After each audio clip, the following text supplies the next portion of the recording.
नमस्कार. सुरुवात एका मोठ्या आणि वरवर पाहता खूप आनंदाच्या बातमीने करूया.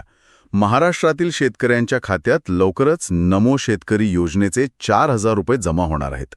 मुख्यमंत्री देवेंद्र फडणवीस यांनी 2100 कोटी रुपयांच्या निधीला मंजुरी दिली आहे. ही माहिती आम्हाला एका YouTube व्हिडिओच्या सखोल विश्लेषणातून मिळाली आहे. आता ऐकायला ही बातमी एकदम सरळ साधी वाटते.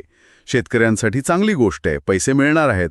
पण थांबा, इथेच या बातमीला एक अनपेक्षित वळण आहे.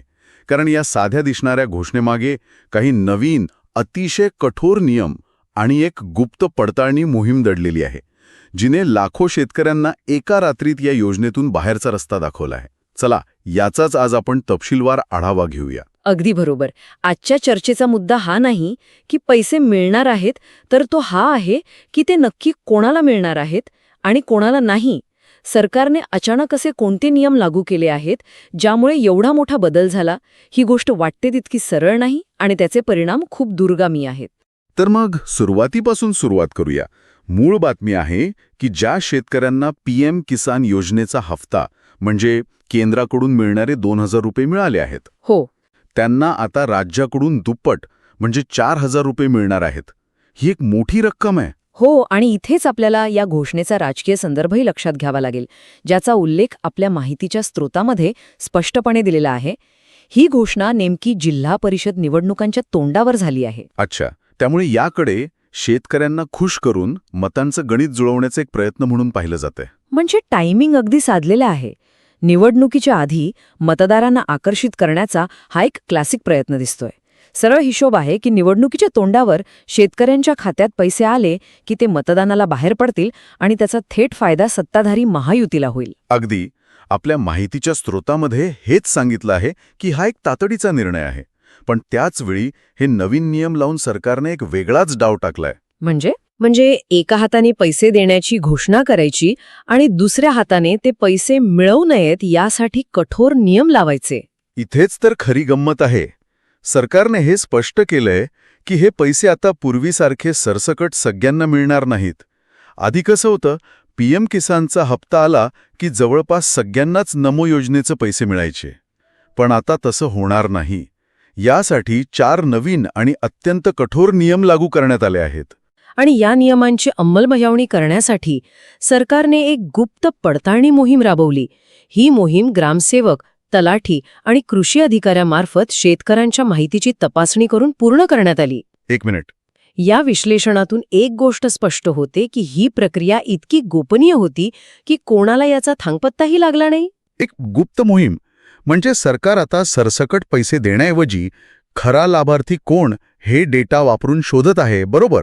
हां, तर कल्याणकारी योजनांच्या अंमलबजावणीतला एक खूप मोठा बदल आहे. तुम्ही अगदी अचूक मुद्दा पकडला आहे. हाच या सगळ्या बदलाच्या केंद्रस्थानी असलेला विचार आहे. आता सरकार अंदाजे मदत करत नाहीये, तर डेटाच्या आधारे लाभार्थी निश्चित करत आहे.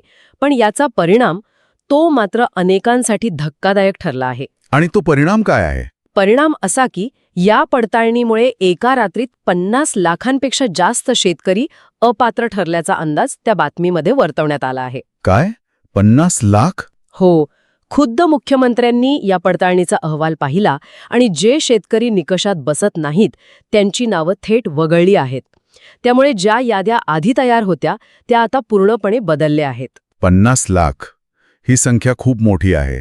म्हणजे महाराष्ट्रातील जवळपास निम्म्या शेतकऱ्यांवर याचा थेट परिणाम होऊ शकतो. हे खरंच धक्कादायक आहे.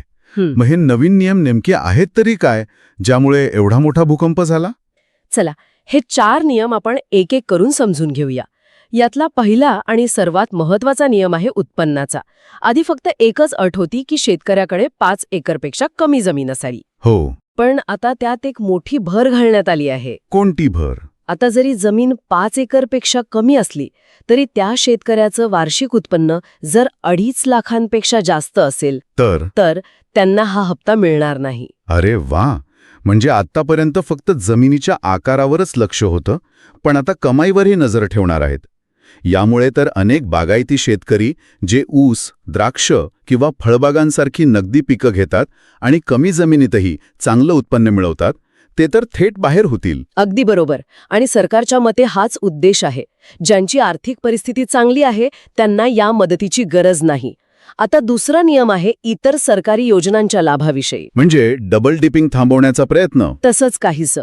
जे शेतकरी किंवा त्यांच्या कुटुंबातील सदस्य लाडकी निराधार सारख्या इतर सरकारी योजनांचा लाभ घेतायत त्यांना आता या योजनेचे पैसे मिळणार नाहीत. अच्छा. इतकंच नाही, ते एकाच घरात 3-4 व्यक्ती नमो आणि पीएम किसानचा हप्ता घेत असतील तर अशा कुटुंबातील फक्त एकाच व्यक्तीला लाभ दिला जाईल. इतरांचे लाभ आता बंद होणार आहेत. ठीक आहे. म्हणजे आतापर्यंत 2 नियम झाले, एक उत्पन्नाचा आणि दुसरा इतर योजनांचा.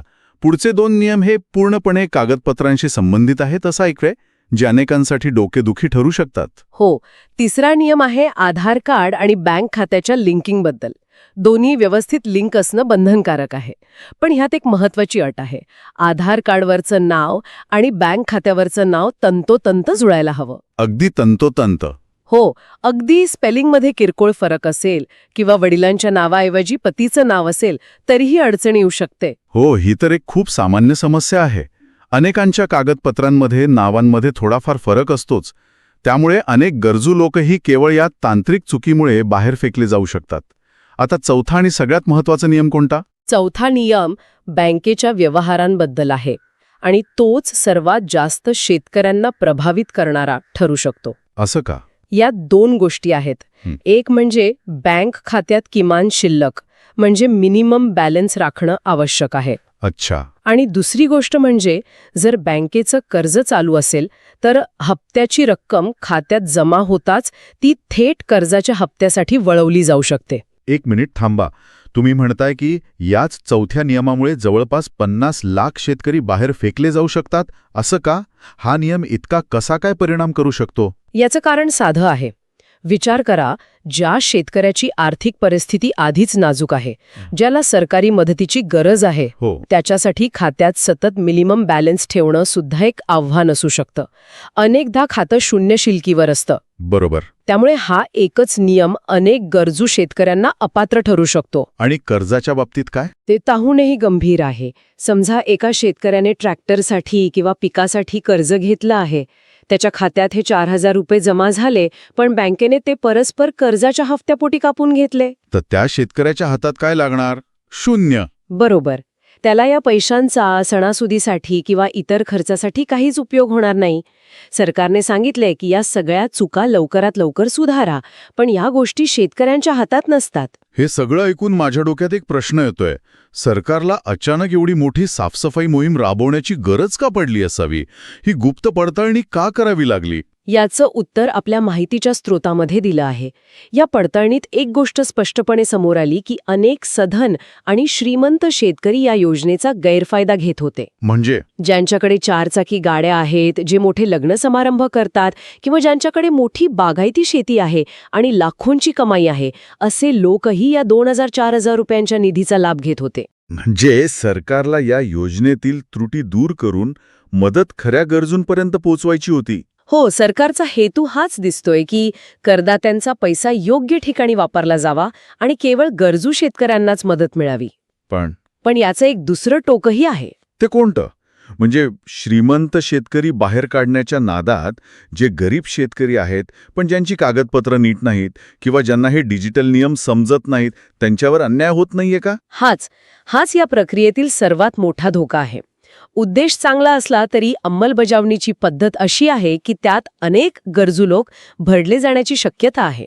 आणि याचा परिणाम फक्त याच एका हप्त्यावर नाही, तर पुढच्या सर्व हप्त्यांवरही होणार आहे, बरोबर? हो, ॲब्सोल्युटली. म्हणजे हे नियम फक्त या 4,000 रुपयांपुरत्या नाहीयेत. अजिबात नाही. जर या नियमांची पूर्तता झाली नाही तर नमो शेतकरी योजनेचे इथून पुढचे सर्व हप्ते कायमचे थांबू शकतात. बापरे. कागदपत्र आणि पडताळणीचा अहवाल वरिष्ठ स्तरावर म्हणजे केंद्र सरकारकडे पाठवला जाणार आहे. अच्छा. त्यामुळे जर इथे काही गडबड झाली तर केंद्र सरकारची पीएम किसान योजनाही धोक्यात येऊ शकते. शेतकऱ्यांसाठी ही एक प्रकारे धोक्याची घंटा आहे. तर आजच्या या सविस्तर चर्चेतून एक गोष्ट अगदी स्पष्ट होते. नमो शेतकरी योजनेचा 4,000 रुपयांचा हप्ता जाहीर झाला असला तरी तो मिळवण्यासाठी आता अनेक नवीन आणि किचकट अटींची पूर्तता करावी लागणार आहे. ही रक्कम आता पूर्वीसारखी सहज मिळणार नाही. बरोबर. एका गुप्त पडताळणीमुळे लाखो शेतकरी या प्रक्रियेतून बाहेर गेले आहेत.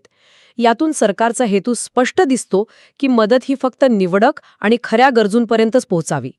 ही एक प्रकारे कल्याणकारी योजनांच्या वितरणातील एक मोठी क्रांती आहे, जो सरसकट मदतीऐवजी डेटा आधारित आणि लक्ष केंद्रित वितरणावर भर देतो. ते अधिक कार्यक्षम असू शकतं, पण त्याचे धोकेही आहेत. आणि हेच आपल्याला आजच्या चर्चेच्या शेवटी एका महत्त्वाच्या प्रश्नाकडे घेऊन जातं. हो, आणि हा प्रश्न ऐकणाऱ्यांनी विचार करण्यासारखा आहे.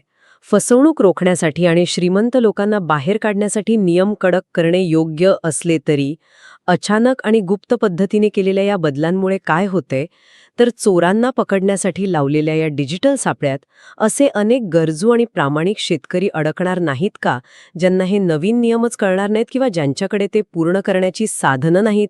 म्हणजे एका चांगल्या व्यवस्थेच्या नावाखाली आपण सगळ्यात शेवटच्या आणि गरजू माणसालाच व्यवस्थेच्या बाहेर तर ढकलत नाही